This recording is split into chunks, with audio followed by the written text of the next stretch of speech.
if I can. Here we go. Let's see about that. Is that good? I guess that's okay. That's not horrible. Could be worse. Yeah. Okay, so we are going to live stream my premiere of my cinematic edit of Star Trek Online, episode 39, Uneasy Alliances. That's episode 39 according to my canon. That's the episodes that I've made. So let's give it a couple of minutes and see if anybody joins us. And I don't know. What do you think? What do you think of my edits, Tiberius? Well, let's see. I think you're only getting better. Definitely got more talent and patience than I do with something like this, but it's just I think they're awesome, man. I enjoy making them, so that's all that really matters. But the only I enjoy making them most of all, but in a close second, I do enjoy responding to comments on there when people jump in and have something to say about it. That's kind of a thrill. Right, right. Yeah, what was that last one about? Was it we were talking about? Was that the Star Wars one? Was it the Star Wars one? I don't know. No, we did a couple after that. We did one or two after that, I think. I think the first one, though, the one that hit Star big Wars was one the was Star the one Wars that really blew up in the comments. Yeah. Yeah, that I enjoyed, and I mean, I like to try to stick to the game where, you're making videos about the particular game, but it just shows that how much we've got in common and the things we like. Even if we like them differently, we like a lot of the same stuff, and so do most fans of things like that. So I don't see it's out of the realm to discuss it with other people and open it up. So, same thing with this. I mean, like I said, I still like to keep it close to the game if possible because, man, I'd love to hear what other people think of just the game itself.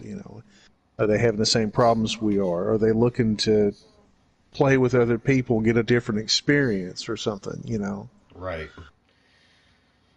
This is definitely another experience. This is as close as I'm going to get to watching Star Trek as a television show anymore.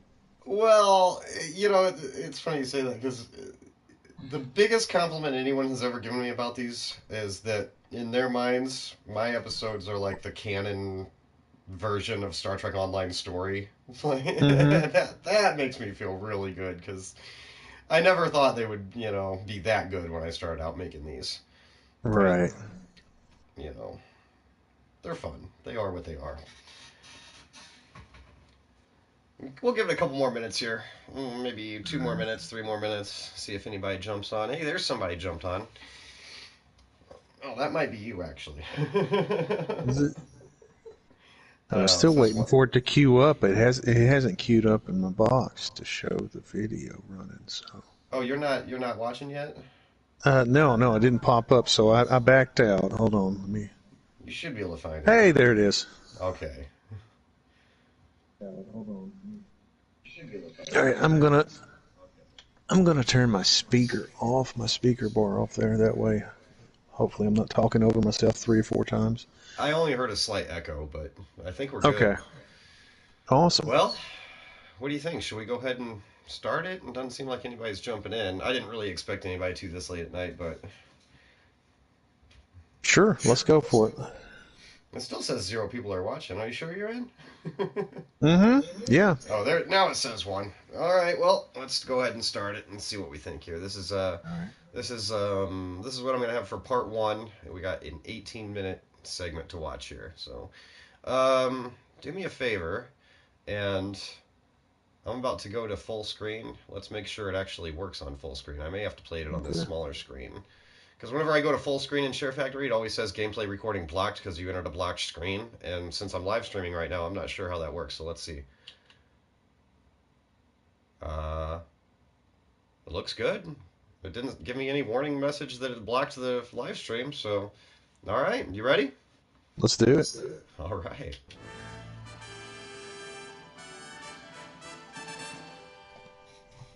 USS Polybius mission report. Ship and crew are operating above and beyond expectations. With our shakedown cruise complete, we are now back on active duty status. Sir, incoming message from Lieutenant Van Zyl. Ah, very good. Thank you. Science officer... It's officer, sir. Wait, so your name is Science Officer? Actually, Science is my middle name. What's your first name? There are some who call me Tim. Right. Very well, Tim, if that is your real name. Put Lieutenant Van Zyl's message on screen, please. Very well, sir. Van Zyl's message on screen. I'm currently on leave from Voyager, and I was passing near the Hobus system in a shuttlecraft when I picked up some odd energy readings. I took a detour to investigate. You can't be too careful where Hobus is concerned. But I wouldn't mind some help. Can you rendezvous with me at these coordinates? Having a real starship here would be a big help. The Hobus system? That's the system that went supernova and wiped out the Romulan homeworld. The Hobus system is also more than 4 sectors away. We should leave now if we want to be any help to Lieutenant Van Zyl. Scavron, fire up the slipstream drives. Ross, lay in a course for the Hobus system. Best possible speed.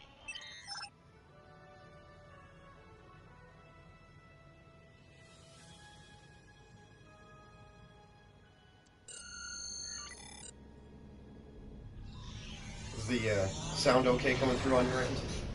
Mm-hmm. Good. The sound okay coming through on your end? Mm-hmm. I definitely heard that echo. Yeah, the only problem I have is I turned my speaker bar off and I had to turn my TV up to hear it. Oh.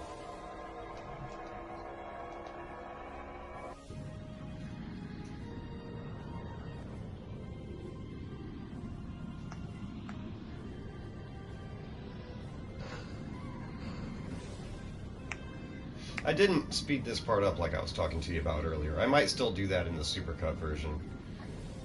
Or even when I actually post this episode like by itself, I might even speed this part up there. Maybe 1.5 speed. I think it would just be funny. Because I think it goes on just a little too long, and then the music would be accelerated too. I just think that would be funny.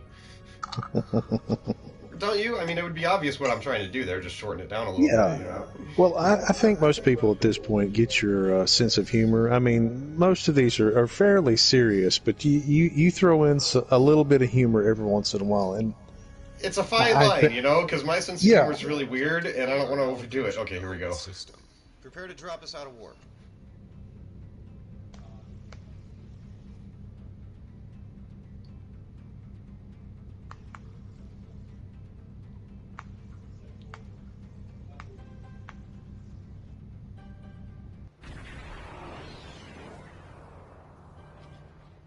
This is Federation Shuttle Tereshkova. I am under attack in the Hobus system. Requesting emergency assistance. This is Captain Russell Nash of the USS Polybius. We've received your distress call. I'm under attack by Romulan vessels. I could use a little help here. I'm a decent pilot, but things are getting a little rough. Acknowledged, Tereshkova. We're on our way. Red alert, engines to full. All weapons stand by. This freighter's packing some serious weapons. I don't think they're hauling cargo. Understood. Just hold on. We're only a few seconds from weapons range.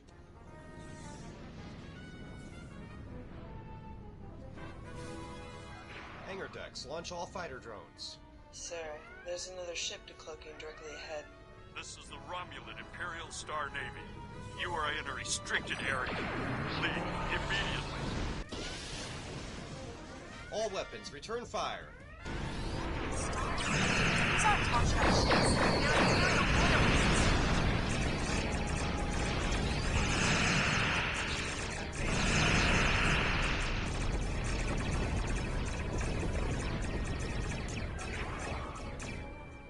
Ceasefire. Damage report. All decks reporting no damage, no casualties.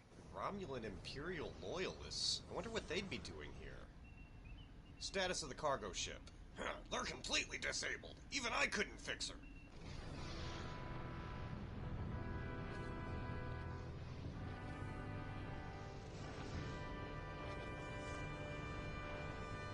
Curious. Lieutenant Van Zyl said she was just passing by. Yeah, that is weird. Not only is this sector highly restricted, but with the destruction of Romulus... I've thought about that. The Hobus system is far enough away from anything that one wonders why anyone would be passing by here. Plus, Lieutenant Van Ziel said she was on leave from Voyager. What's the status of her shuttle? I'm reading moderate damage. Power levels on the Tereshkova are fluctuating. Nash to Tereshkova. Lieutenant Van Ziel, are you alright? Thanks for the assistance. I was checking out some strange readings and discovered this errant freighter. I hailed them and they opened fire. It's a good thing you picked up my distress signal. Any idea why they attacked you? I don't know yet. Based on these ships' identification codes, these aren't Tal Shiar vessels, just elements of the old Romulan Star Navy. They're no friends of the intelligence agencies, but also not allies of the Republic. Last true sons of the Empire, that sort of thing. I understand. Lieutenant, you said you're on leave from Voyager, but we were wondering what brings you all the way out... Not to impose, but my shuttle's taken a beating. Do you mind if I bring it aboard? Oh, of course. We'll clear a landing bay for you. We also need to check on this freighter. How rude! Yeah, but we may not have all the information. Don't forget, Lieutenant Van Ziel works directly for Admiral Tuvok, and we know Voyager was involved in some, shall we say, off-the-books missions during the war with the Vaadwaur.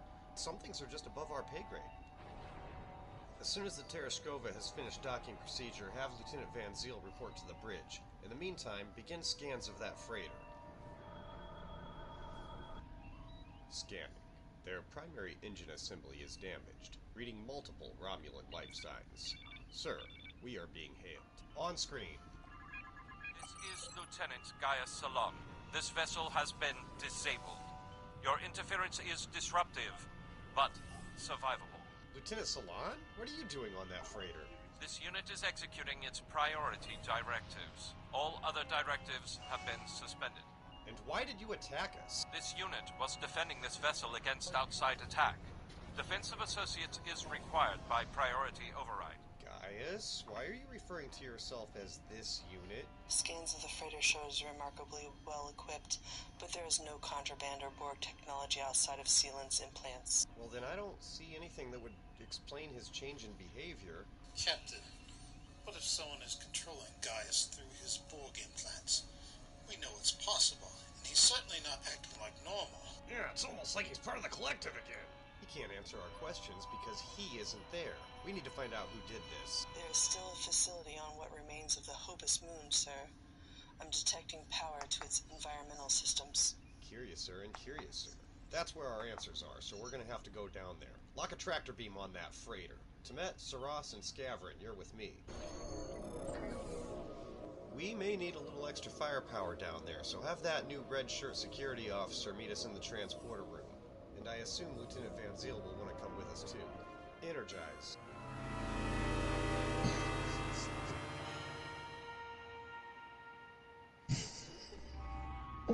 Okay, this facility is badly damaged. Atmospheric pressure is holding steady, but power is fluctuating and many of the systems are barely functional. Scans are reading several Romulan life signs throughout the facility. Whoever they are, they're deeper in the complex. I think they're trying to restore full power. Let's see what we can learn from these computers.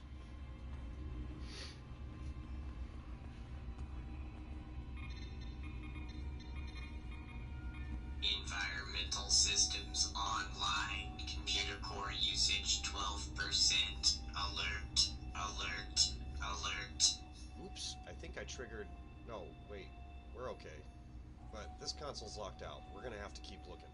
This is weird. I was under the impression Obisek had his forces looking after this facility.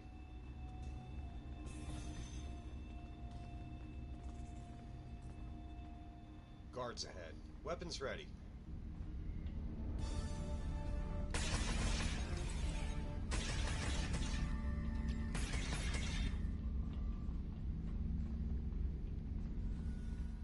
Huh. Wonder what they were working on here.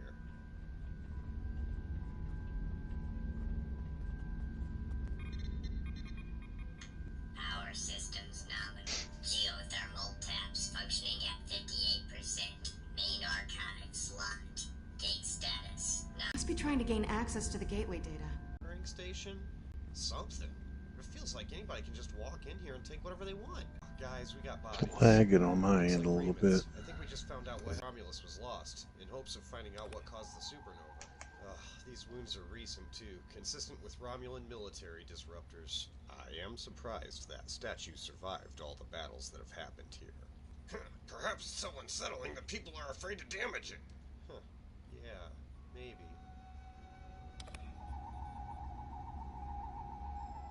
I think we should keep moving. This way.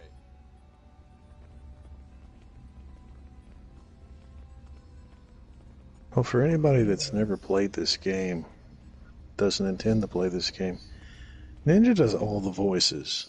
These voices aren't in the game. He's making it up as he goes. A lot of the dialogue I'm reading right off the screen, but I do Captain Nash's voice, Scavron's voice, and Saros's voice. And using a voice-altering app on my phone, I also did the voice of those 3 computer consoles. Right. So, yeah. But my buddy Pete did that one bridge officer, and our friend Milftastic does Temet. Mm-hmm. And I make have other appearances guest stars occasionally. all the time. I have different guest stars all the time. Right. But I don't know if you noticed, like, I'm a lot more proud of the music and sound effects that I add, honestly. But one of my concerns is, though, and I thought this is what you were going to say when you first started talking, that anybody that's never played this game, these episodes are a really bad representation of what this game is like to play. Like, this is a full cinematic edit that took me hundreds of hours to edit together, okay? So Yes. playing the game is actually nothing like this. He's turned the game into an episode of a show. Yeah, I try. Quite It's well. fun, you know? I mean, you've made it where I can sit and just watch these. You know, these are actually episodes. I mean, you don't know how much I appreciate how you do the camera angles. I mean, I'm thinking of it constantly. Everything you do, I'm like, oh man, I know he did that. I remember when they updated this, and he's changed that. Look how fast he moves to this. You know, just any and everything that most people don't even pay attention to on a television show to begin with. As far as how the game plays, I know exactly what you had to go through to do that to begin with. So, you know, kudos, when I'm man. playing the game, That's a lot of effort. capturing the footage for the recording, yeah, I do put a lot of thought into how I'm doing my camera and getting different angles, and yeah, it takes a lot of extra time. But it's worth it in the end. I mean, you see the end result, so. Right. And you might play what? The mission a couple of times to do it, or do you most of the time you go straight through a mission when you're doing that, when you're recording? For this particular episode, I recorded right up until actually right about the point where we're at, and then stopped because that was like 40 minutes worth of footage. So I edited that down to about 15 minutes, and then I recorded the rest of the mission. It's different for every mission. It just depends on how it goes. Should we continue? Yeah, let's go. All right. I'll back it up. I feel like Mystery Science Theater here. I love Mystery Science Theater. All right, here we go.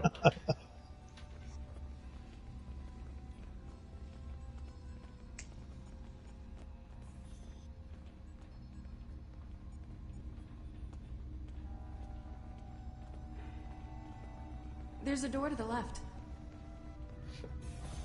I see it. All right, Galactic Health and Safety Inspector. We just came to make sure this place is up to code, and we have found you in violation. I'm afraid the punishment is quite severe.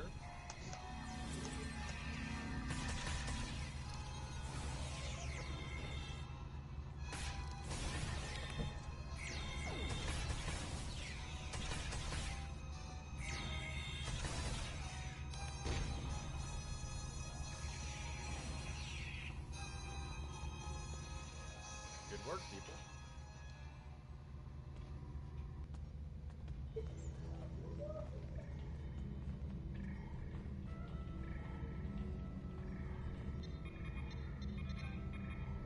File system halt. Verifying integrity.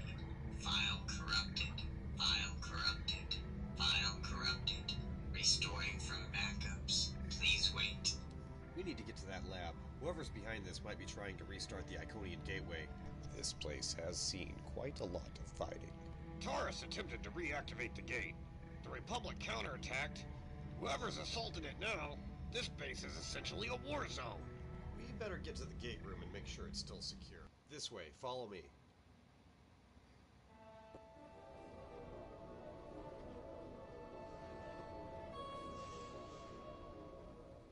reading quite a few Romulans in the next room. Be on your guard. They've activated the gateway.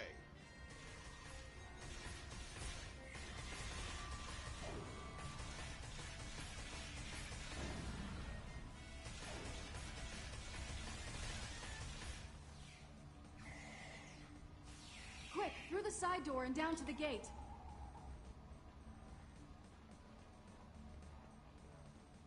Oops, watch out!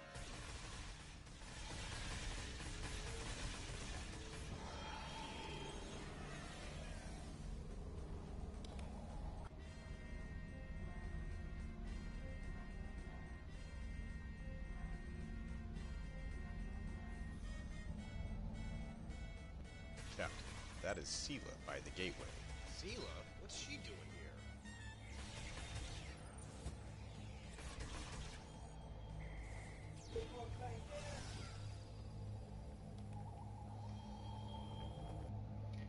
Welcome in the chat. If you're just joining us, we're watching my gameplay cinematic edit of Star Trek Online. Point in resisting. We have you completely surrounded. Wait, what did you say? I surrender. So that's it? Well, no. I do still have crucial information about your poor friend Lieutenant Ceylon and how to I don't care fix what his anybody says. out-of-work I've always brain, liked the character of Sela. about the gateways and how to use them. I don't hate her. About the Iconians. I wish she'd make a comeback. And She's a good bad guy. Aren't those things more important than the fleeting pleasure you'll get from shooting me? Possibly, but I'm not interested in any more of your lies. But you are interested in what I can tell you.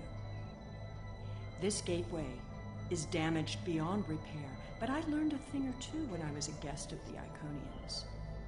I know how to operate their gateways, and I've memorized several sets of coordinates.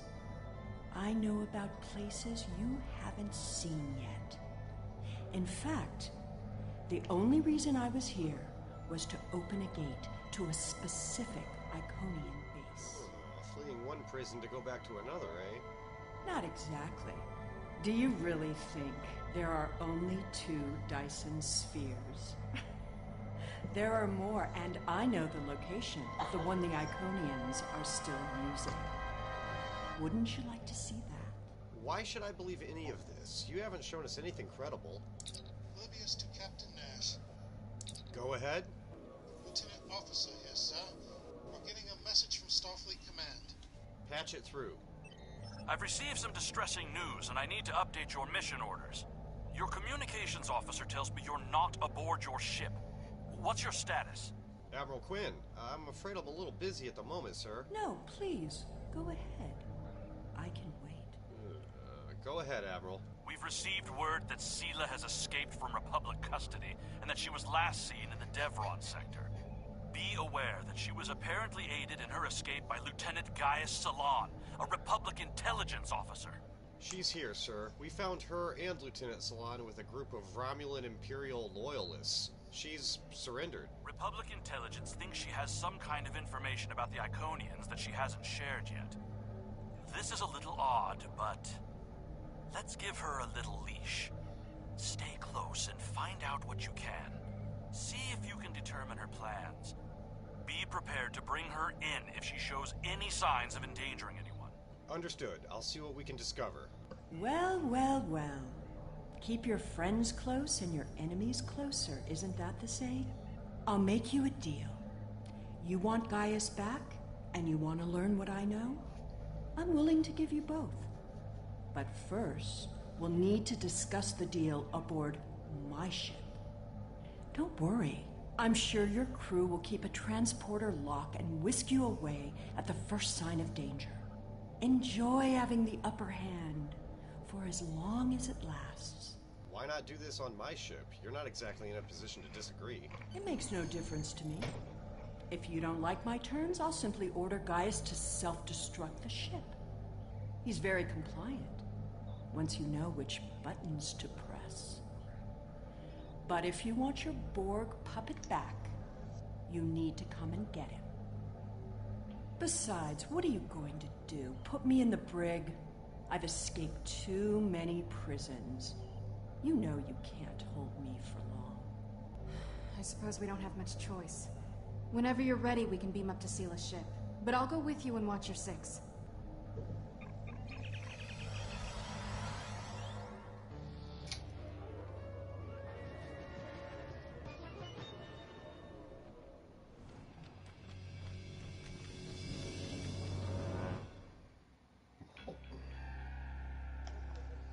That's it. So, what'd you think? As always, I enjoyed the story. And you know, that's one of the best parts about playing the game. I've played them all. You know, I've played all the way through with one character, so I know all the story arcs. Right. I might forget a few of them eventually, so it's nice to go back and watch some of these. But man, just watching that, I can enjoy the story so much more than when I'm playing, because I don't know. The older I've gotten, I've gotten more patient with certain things and less patient with others. Apparently, I'm really impatient when it comes to text on screen, and Yeah. I just freaking fly through this stuff. I'm like, ta, ta, ta, ta, ta, I don't care. Let me get to the thing. I want to shoot something. Right. And this is really not that kind of game. I mean, it is in parts, but And I'm sorry to cut you off there, but I'm with you, man. The No. first time I play a mission, I will pay attention and I'll listen to all the dialogue and I'll read all the text. But after that first time, I never do it again. Okay? Right. And I've played all the missions plenty of times, and I never sit there and pay attention to them like I do the first time. And so I mean, editing these episodes has made me learn a lot more about the story than I ever would Right. have. You know what I mean? Because I'm catching so many more details. I mean, this is really a shooting game when it comes down to it. It's a lot of combat, but Yeah. they really put a lot of effort into all the surroundings, all the places you can visit, all the stations, all the ships, all the planets you can land on and see, all the actors that they could possibly get that are actually connected to Star Trek.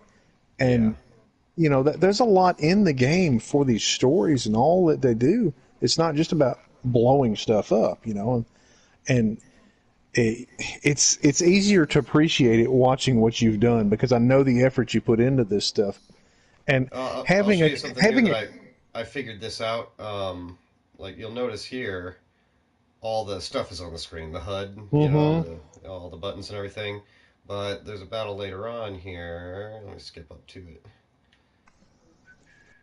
Yeah, in this shootout. Here, watch. Come through the door. Alright, Galactic Health and Safety Inspector. We just came to make sure this place is up to code. Yeah. We have found you in violation. I'm afraid the punishment is quite severe. So yeah, I took all the stuff off the screen for this fight. I tried to remember to do that for every fight, but it's really hard to do that. And also, Right. it actually makes the game a lot harder to play when you don't have the stuff on the screen. Yeah, because you can't target anything really, can Exactly. you? So it's a trade-off. Yeah, it's more cinematic, but it's more difficult to play and record. Which honestly I'm more interested in as far as, you know, specific shots. I mean, if you can get the combat, that's great. I mean, I think it looks amazing without the HUD stuff. And I found out you can do the same thing in space too, and there's footage later on in this episode, and it'll be in part 2, I think, where there's a space battle where there's no HUD up on the screen, which looks amazing.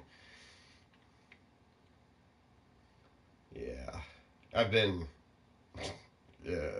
really overly excited ever since they gave that feature to be able to take all that stuff off. You're the first person I thought of when I saw it. I was like, Right. I don't really care. Wait a minute. This is a whole new day. Oh, it was a game changer. Yeah, believe me. Ninja's And, going to you know, go I'm back and obsessed remake with- all his old stuff. I get frustrated. I'm way too hard on myself. You know this about me when I make these episodes. I think, oh, Right. this is the worst junk anyone's ever posted to YouTube in the history of YouTube, you know? But I forgot what I was going to say.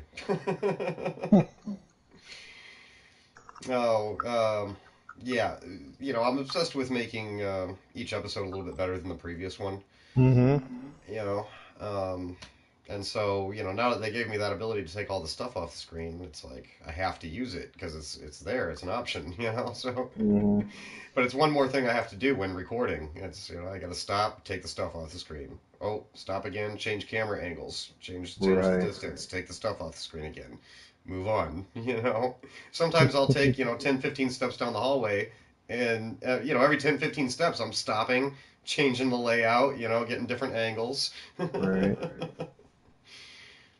But like I said, the end result kind of speaks for itself. For a Definitely. hobby that keeps me entertained, I'm probably spending way too much time for, I don't know, whose benefit. But No, no. See, the best part about it is you're not really dropping any money in it. You've already got true.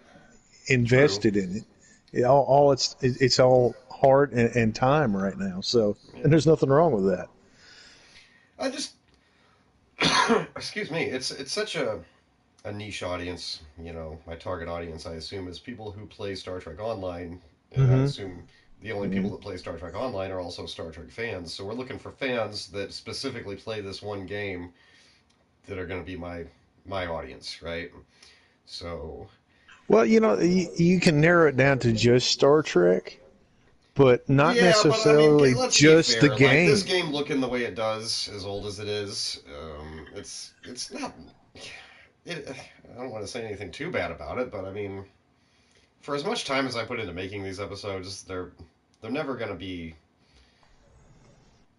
I don't know, man. Like they're just barely at a point where where I can honestly, if I ask myself honestly, is this something that I would watch on YouTube if it was somebody else's creation? Mm-hmm. I can say yes now, for sure. Absolutely, I would watch them now, but not that's only been recently that I've gotten that good. Right. Well, recently, within the last year and a half, you mean? I mean, you've been Right, doing yeah. pretty I mean, for pretty the damn good 4 years that for a I've been doing while, this, right? right. I mean, it just took time and effort. That's all. You were at one angle, and you're like, I had an I epiphany. don't think You can people do this, realize how much I put into this, though. Like, this is right? version. What is this? This is version 15 of this 18 minutes of footage, okay? So every time I go like this and go to put a split, look, I'm going to put a split right there, okay? You see that line right there where there's cut now? You're only allowed 50 of those. Once you've split it 50 times, then you have to render the video and reload it back into Share Factory. And same with the music, same with the video, track 2, when you add dialogue, with those you're only allowed 10 clips. 10 clips for dialogue and music, and then you have to render the video.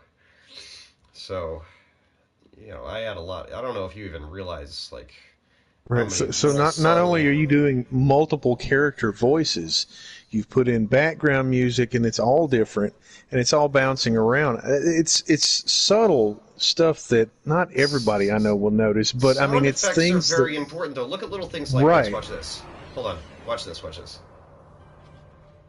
This is Federation Shuttle Tereshkova. I think the music covered it up right there. You couldn't really hear it. But usually, whenever a view screen pops up, you'll hear that distinctive chime. Mm-hmm. Just like you would hear in Star Trek. I guarantee you can hear Yeah. it on this next one. Tereshkova are fluctuating. Nash to Tereshkova. Lieutenant Van Ziel, are you alright? Thanks for the assistance. Hear it?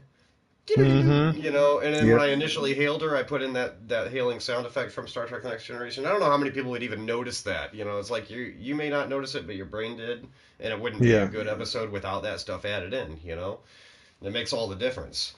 That makes a God, huge I difference. I I mean, don't know. it makes a drastic difference to me. I mean, I kind of ignore it. I know it's there, but like I said, having just been behind the curtain a few times, I know exactly what happened. Even if I'm not paying attention to it, I heard it. That's Star Trek. It's supposed to be there. Right. I know that you put it there. That's the best part about it. It's like, because they put a lot of effort into the game, but you're turning it into, like I said, exactly what you're doing right here. You're making a television episode, and you've got to have those things. Now, as You're far as everything on the set. You're the director, well, the producer, you're the camera operator. I mean, everybody except the caterer, and maybe even that. I think I'm a caterer too. I mean, I gotta feed me and my wife every day, so Well, there you go.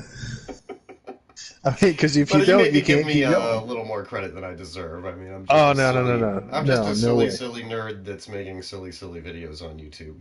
But Hey, we all got to have hobbies. Mine, yeah, unfortunately, costs money. oh yeah, there's that. That's why I don't have them anymore. They cost money. I can't afford things. But now back to what I was saying earlier, though, about the Star Trek audience. It's about the general audience. You know how many people probably either don't play this game or don't play video games at all and are huge Star Trek fans. I Right. think that's a way to get in and open up to a whole different audience. Well, I try to make my episodes feel like Star Trek, but I still, Mm-hmm. it's my take on Star Trek Online's canon story. Well, it's not a Yeah. canon story, but you know what I mean. This is my canon version of Star Trek Online, if that Yeah. makes sense. But going back to the music and the sound effects, I try to be really careful about the music. I use primarily music from Star Trek. I straight up. I'll credit in the video description. I always credit the music that I used. Like it came from Star Trek: The Next Generation, or Right. Deep Space Nine, or Voyager, or one of the other Star Trek games, or if I just use music from Star Trek Online. But I try to avoid anything, obviously, that's going to get me copyright struck. I'm really surprised that it lets me use background music from the episodes, like Next Generation, the original series. Like, by all rights, it probably shouldn't. Like, I probably shouldn't be using that music, but I don't know. Recently, Well, YouTube, as a on YouTube Studio, as a creator, they gave me access to a bunch of free tracks, and so it's not technically Star Trek music, but it sounds generic enough, like because Star Trek music is supposed to be timeless. It's Mm-hmm. it's supposed to it's just supposed to be timeless. It's supposed to be you recognize it as Star Trek music no matter which Star Trek you're watching, right? Right. It has that Right. distinctive Star Trek flavor, I guess you could call it. Um, so I try to stick with that. But I've used some tracks from like Voltron, the old '80s cartoon, because I'm just a big fan. In fact, I used a couple of bits from Voltron at the end of this. I don't know if you noticed. God, it's been so long since I've seen that. I wouldn't recognize it anymore, man. Yeah, I'll show you. It's up there at the end. Right here.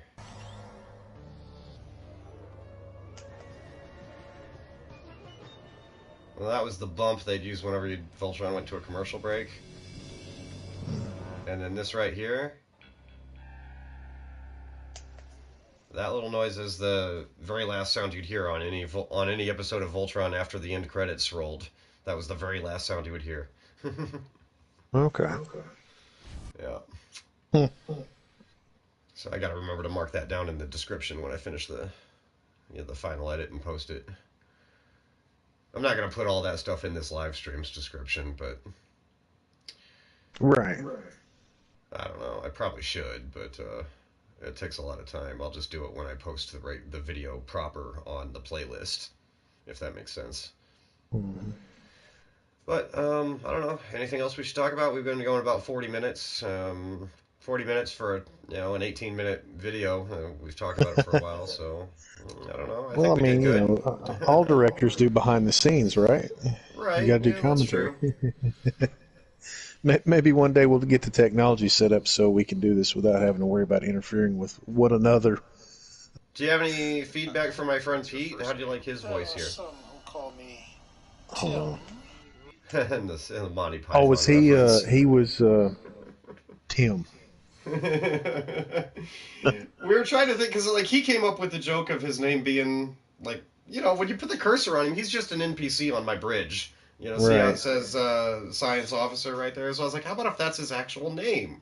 And he was like, oh, that's great, yeah. Like, but science should be his middle name though. And then like we were like, okay, well then what is his first name then?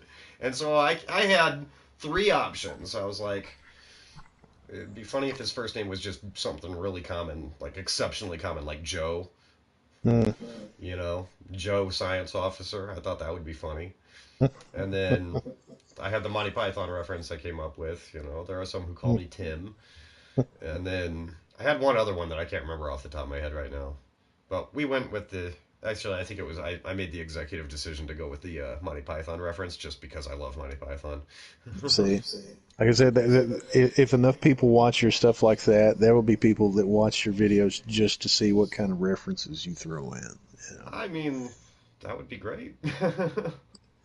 Well, I mean, it's going to take some time and effort for everybody to do that. I think it's better because it's subtle. Like I said, you just work a little bit in there. It's not like it's a comedy skit. You just throw a little I bit in mean, there every once in a while. A couple yeah, of little jokes per episode or something. here's another example of my humor up here. I don't know if you caught it when we first walk up to Sela. And that joke when we walked into that one room and I said I was a safety inspector. Mm-hmm. Did you like that? Yeah, that's always funny. I think you do that at least once a video. I mean, maybe you don't, but Not the it, same line. I'll try to throw yeah, not the something same line, but silly I in. mean, I walk like into a room full that, of enemies and I'll try to say something funny if I can think of anything. Right. But right here, when we first walk up to Sela, here's what I did here. Listen to this. Alright. Whoops. Alright, hold it right there, Sela. You're under arrest. I surrender.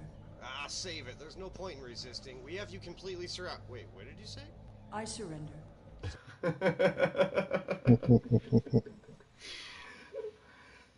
So, I don't know.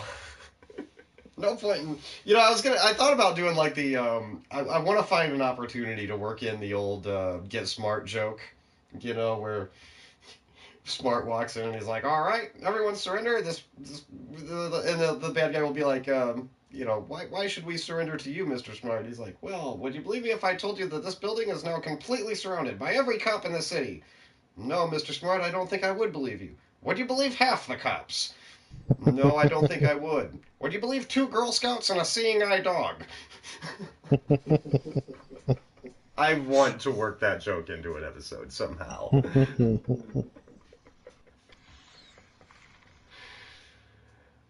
All right. Well, on that note, maybe we should go ahead and wrap it up.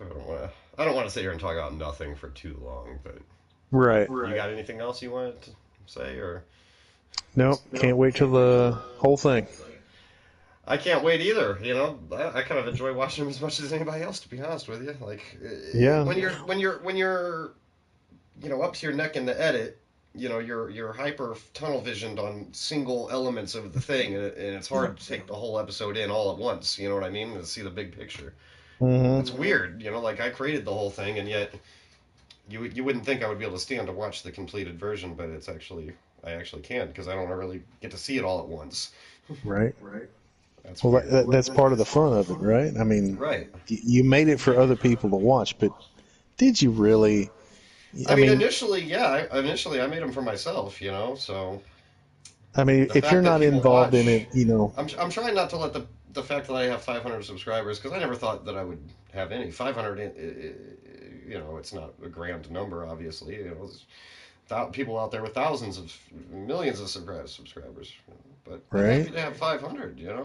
Didn't think I'd ever get there, and I'm trying not to let the fact that people are watching affect how I make my episodes. I'm still trying to make them the way I want to make them. Exactly. That's great right there, because I don't care if you got 500 or 5 million.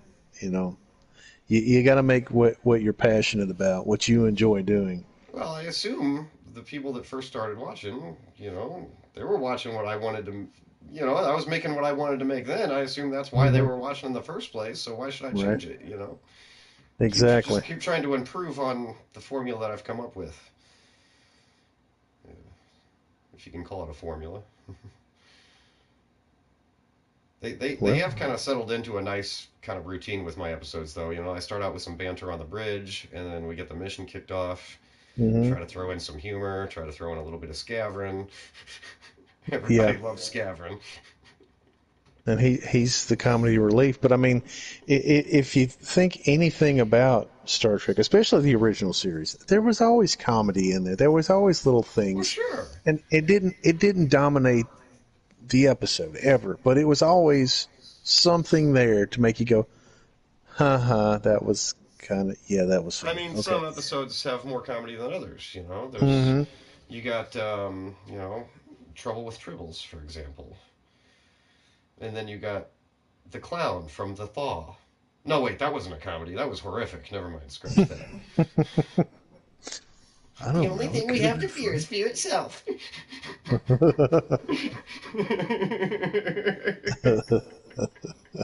I'm not a huge super fan.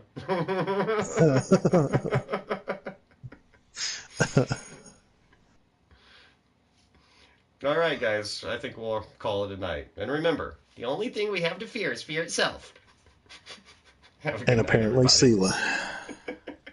And the actress played Sela. What? What'd you say?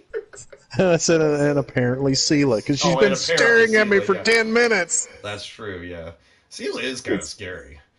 Um, I was about to drop a spoiler. Like, she does something in this episode coming up, though, that's just pretty scary. All right, well, can I go ahead and give credit to Denise Crosby for putting so much effort into this character, because Oh, the yeah. character goes through several story arcs in the game, and she's not just a bit player. Like, she's really into the story. So, I mean, well, she crosses through like 4 of the storylines, does she not? If not And more? she doesn't sound like she's phoning her lines in from, the car either. Like, she's Right. just half-assing it. Like, she's Right. actually trying. Like, I don't Her think and... any of them were bad. Oh, I think no, I didn't mean to say that any of them were either. No, Right, no. Tim Russ is one of my favorites. Tuvok, absolutely. Oh, Like, I love him. Tuvok's my favorite character from Voyager, so yeah, I love that they got sure. him, but And everybody they brought in I thought was and Kim, wonderful. I just got to give all these actors credit, because especially for voicing a video game, because video games have such a stigma to them. A lot of actors would feel like that's beneath them to go and add their voice to a game. To bring their character back just for a game, but not our Star Trek actors. Most of them they're all about it. I think that's awesome. Definitely. Well, I mean, you think about it. How old is this game? How long has it been around? Almost 15 years. And this is 14, 15 years, right? The 14th anniversary. I keep Yeah, getting right. confused. There we go. Time goes by so Completely fast. forgot. I'm getting old and senile. I've got 5 of the anniversary things in my bank. I know that. I've been playing 5 years. Or the year that I started right during the anniversary, I guess. So I got that right away. I mean, this has been going on longer than some of the series have. So this filled a lot of gaps for a lot of people, and I think That's they true. were. The game has been online for 15 years, so Right. yeah, that's longer than any Star Trek series has ever run. And they've incorporated as much as they possibly could from every series and then the movies and all of that. So they try to be all encompassing and get everybody on it. So I think that was great. I still love it. I love this universe. It's the reason I'm playing the game, Oh, yeah. So. Well, the story, and the friends I've met along the way. Yep. Got a few of those too. All right, I've said goodbye like 5 times now, so let's go ahead and stop the live stream for real if you're ready. All right. All right. Have a good night, everybody. Thanks for watching. See you later. Whoops, I hit the wrong button. All right, stop it.